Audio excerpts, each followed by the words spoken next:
La santé est, à mon avis, le droit essentiel, avec la nourriture, l'eau potable et l'éducation.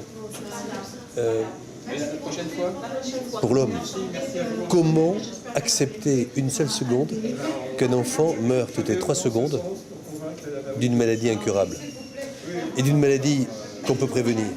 Toutes les 3 secondes, une maman toutes les minutes. Donc, en effet, ne serait-ce que pour des raisons éthiques et morales, on ne peut que dire que la santé est un droit essentiel. La santé publique, ce sont d'abord les soins primaires, la prévention et les soins primaires.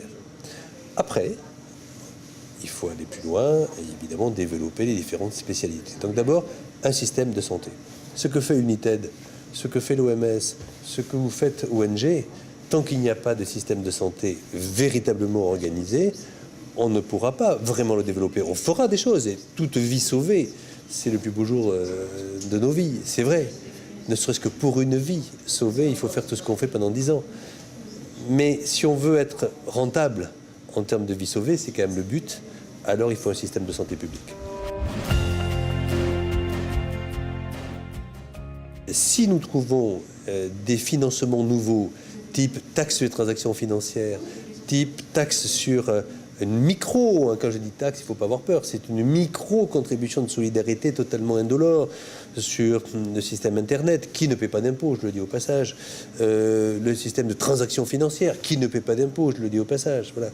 Eh bien, si on arrive à ça, moi je dis à la Banque mondiale, on peut faire 50-50 et faire 4 pays pilotes, ce sera très difficile pour les trouver, mais avec des parlements et des exécutifs volontaires qui disent, voilà, nous pendant 5 ans, on va mettre en place un nouveau système de santé publique primaire pour donner à chacune et à chacun, à chaque être humain chez nous, à chaque citoyen, le droit d'être soigné.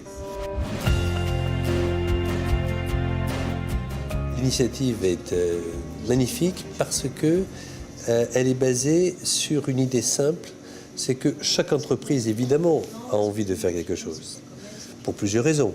D'abord parce qu'il faut donner un sens. Deuxièmement, c'est quand même mieux de faire quelque chose, je dirais, pour aider la vie des autres, plutôt qu'un simple logo sur un système purement artificiel. Donc c'est bon pour la communication interne, c'est bon pour l'image, mais c'est surtout bon pour le sens. Ce qui me plaît dans le Club Santé Afrique, c'est ça. C'est que chaque compagnie, chaque entreprise ne va pas faire son petit truc dans son coin, mais va quelque part se coordonner et même mutualiser, et c'est ce que l'AMREF peut leur permettre, de mutualiser leurs efforts pour avoir des résultats à la sortie.